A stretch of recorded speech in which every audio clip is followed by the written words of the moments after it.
Terima kasih Anda kembali bersama kami pemirsa dan kita berada di Create Up dan kembali juga join bersama saya yaitu Wiki Adrian. Wiki, Betul, ya. kamu tuh pasti suka nonton selain nyanyi, kamu pasti Ya. suka nonton film dong. Pasti suka nonton film. Terus belakangan film-film Indonesia itu menarik banget untuk ditonton gitu ya. Apalagi ada beberapa film-film Indonesia yang memang sempat viral belakangan. Kita tuh jadinya belakangan menjadi lebih apresiatif lah terhadap film-film hasil karya anak bangsa begitu, karena secara kualitas dari segi cerita gitu nggak kalah sama film-film Korea. Betul sekali. Oh, saya pikir mau ngomong film Hollywood gitu ya, tetapi ternyata bandingannya sekarang ke film Korea, Wiki ya. Karena secara genre film belakangan yang lagi digemari itu adalah ya genre-genre film drama, yang Korea juga kayaknya cukup bagus di situ. Dan sekarang tuh bisa sambil duduk, Ya. ngemil di rumah gitu Ya. ataupun dimanapun, nggak harus ke bioskop udah bisa. Ini karena ada platform nonton film tentunya yang lebih memudahkan gitu ya.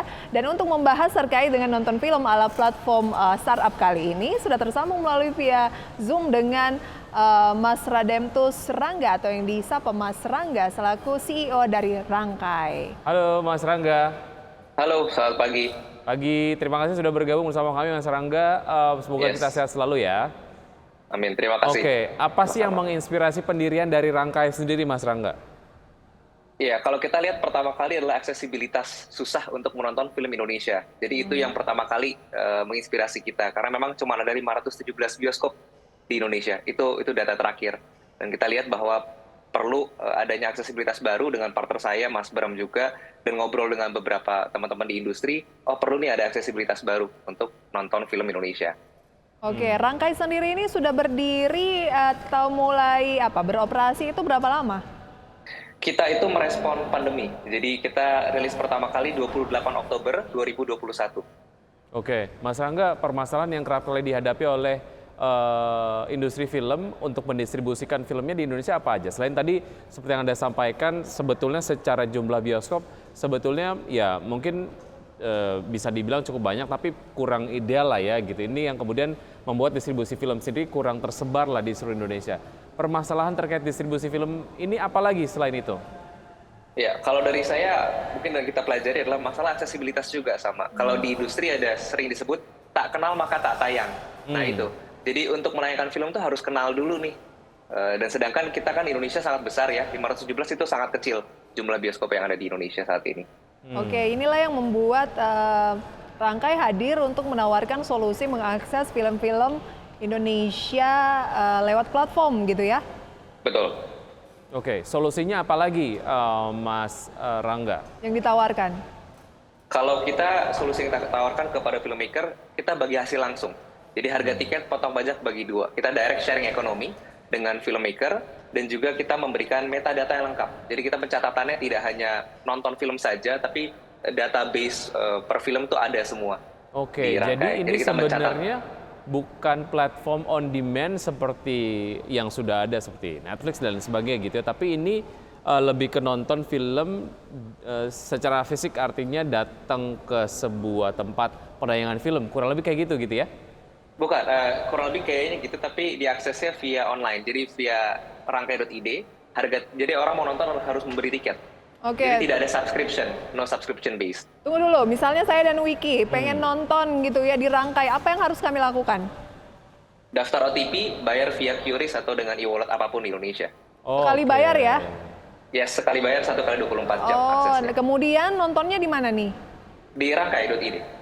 Oh, di Rangkai, di platform, Website. di handphone gitu? Kita di handphone bisa, di tablet bisa, di laptop bisa, kita via Oh, website. oke. Berarti ini kayak bioskop tapi dalam genggaman gitu ya?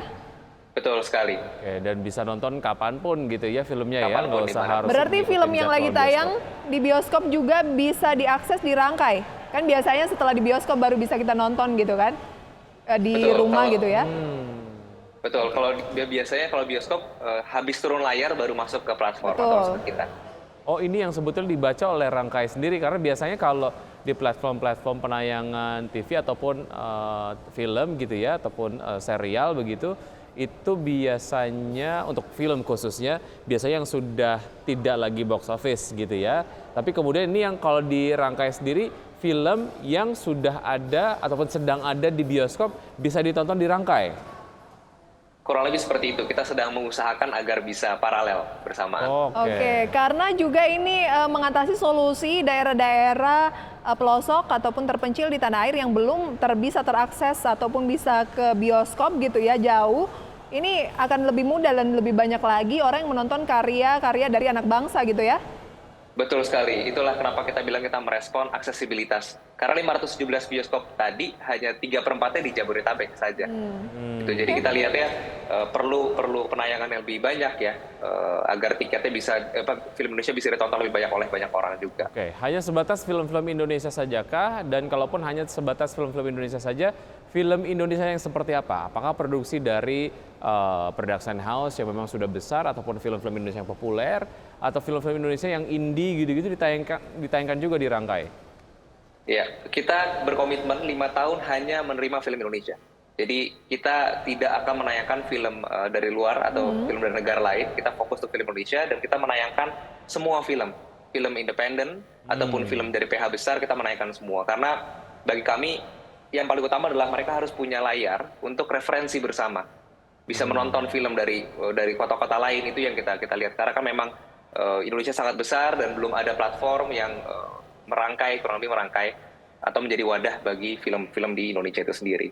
Oke, seperti yang tadi Wiki sudah sampaikan ya, perkembangan industri perfilman di tanah air gitu ya saat ini sudah dimulai lagi dengan kualitas juga yang tidak kalah bersaing begitu ya. Bahkan ada sebuah film yang penontonnya lebih banyak yang karya orang Indonesia ini dibandingkan dengan dari luar ditayangkan di bioskop dengan waktu yang sama gitu. Ini kan patut diapresiasi. Tetapi sebenarnya kalau melihat dari Rangkai memang masih baru, animonya seperti apa? Animonya cukup tinggi. Jadi kalau kita bilang sangat tinggi karena saat kita melihat kota-kota di Tier 2 and Tier 3 cities yang tidak ada bioskop, itulah animo utamanya. Jadi Rangkai digunakan untuk aksesibilitas teman-teman yang daerahnya mungkin kurang terjangkau untuk ke bioskop. Hal seperti itu ya. Jadi sangat-sangat tinggi dan serunya film-film maker lokal gitu ya bisa menayangkan film yang dirangkai secara berbayar juga. Oke, jadi yang mereka penting bisa membangun ekonomi. Yang penting punya akses internet yang memadai gitu ya. Saya rasa sudah pasti punya akses internet yang memadai di Indonesia saat ini. Mas Rangga, bagaimana Anda compete dengan satu point of view dari masyarakat Indonesia sendiri? Kalau ada yang gratis, kenapa harus bayar begitu ya? Ada platform-platform yang ilegal yang kemudian nampaknya ini masih bisa diakses oleh masyarakat. Mas Rangga, banyak yang masih menggemari dalam tanda kutip nonton film dengan cara ilegal dan juga ada persaingan lain yaitu adalah dengan platform on demand yang sudah ada dan mereka giant sekali gitu ya. Bagaimana Anda menghadapi kedua hal ini? Ya, mungkin untuk yang poin pertama, untuk melawan ilegal memang itu menjadi PR besar kita bersama. Dalam artian adalah selama ini kenapa ilegal? Karena memang tidak ada akses yang legal. Itu yang permasalahan pertama. Jadi kita harus bangun platform legalnya dulu. Untuk poin yang kedua, bagaimana kita compete dan lain sebagainya, saya rasa Rangkai tidak pernah melihat itu sebagai kompetitor. Kita melihat sebagai kolaborator bersama dan kita selalu mengajak untuk mari mulai merangkai. Itu yang kita selalu angkat bersama dengan berbagai kompetitor yang dianggap sebagai kompetitor yang ada di Indonesia. Karena memang ini PR bersama dan senang sekali bisa menjadi salah satu pilihan platform legal di Indonesia. Nanti kedepannya juga akan hilang dengan PP 24 sebenarnya kan, didasari oleh PP 24. Berarti bukan persaingan ya, tetapi melihat itu adalah sebuah hal yang menunjukkan bahwa industri perfilman di tanah air ataupun sinema di tanah air ini makin berkembang gitu ya. Oke, dengan platform yang ada, on demand yang ada, berkolaborasi, tapi dengan yang ilegal, tentu saja ini sebisa mungkin ke depannya udah nggak ada lagi gitu kan, Mas Rangga?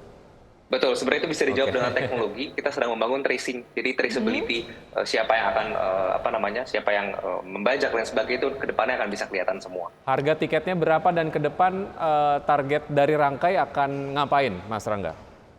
Harga tiket kita mulai dari gratis gitu ya, sampai dengan Rp10.000. Itu yang harga tiket di Rangkai sekarang. Singkat saja Mas Rangga, saya ingin tahu kalau gratis sampai dengan 10.000 ini kan harganya sangat terjangkau dibandingkan dengan yang di bioskop gitu ya. Bagaimana Anda bisa optimis bahwa Rangkai ke depannya ini akan bertumbuh ke arah yang diinginkan karena di tengah saat ini ya banyak startup ini yang memang lagi mundur gitu, banyak yang lay off juga karena ya nggak bisa mencetak keuntungan. Tanggapan Anda seperti apa? Tanggapan saya adalah pertama kita adalah zero touch business, jadi kita total digital. Jadi semua kita lakukan adalah otomasi, kita bisa menekan semua biaya-biaya yang ada, dan kita bekerja secara total remote di Indonesia. Oke. Sudah ada pendanaan sejauh ini? Belum, kita belum ada pendanaan, kita masih bootstrap dan sudah fokus di profitability di tahun kemarin. Oh, belum ada pendanaan tapi sudah fokus di profitability begitu Sudah ya? profit kita di tahun lalu. Sudah Baik. profit. Oke, banyak sekali yang pengen kita ulas bersama dengan Rangkai. Mungkin di lain kesempatan. Terima kasih banyak ya Mas Rangga untuk informasinya dan sukses selalu untuk Rangkai. Sampai jumpa. Terima kasih. Oke, Ya, itu sebelum dia ya. kita undur diri, pemirsa kita akan lihat terlebih dahulu update dari IHSG dari pembukaan sesi 1 hingga saat ini. IHSG bergerak melemah 0,1%, Jakarta Samek Index melemah 0,2%, LQ45 melemah 0,17%.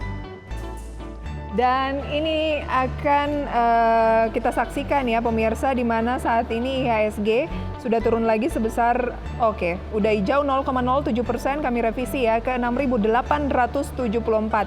Saham yang menjadi gainers pemirsa antara lain adalah saham di BMRI, antaranya Bank Mandiri, kemudian ada Astra International, Antam, kemudian juga Inco dengan pelemahan, penguatan maksud kami 0,5%, 0,85%, 0,44% dan 0,68%. Oke, saham yang menjadi gainers pemirsa adalah Batu Licin Nusantara naik 15%, NICL 7%, Dewa 7%, Indo atau Royalindo naik 5%. Sementara pemirsa itu tadi saham yang menjadi top loser sudah disampaikan oleh Wiki, dan saya tambahkan losers based on persentase adalah Lavender Bina Cendekia turun 10%, BSBK 7%, BPTR turun 6%, KBLM turun 6%. Dan ini sekaligus pemirsa menutup perjumpaan kita pada pagi hari ini dalam Power Breakfast. Semoga apa yang kami perbincangkan bisa menjadi referensi dan sumber informasi untuk Anda. Tetap perbarui informasi Anda hanya di IDX Channel, your trustworthy and comprehensive investment reference. Saya Prisa Somodatu. Saya Wiki Adrian, see you in the morning.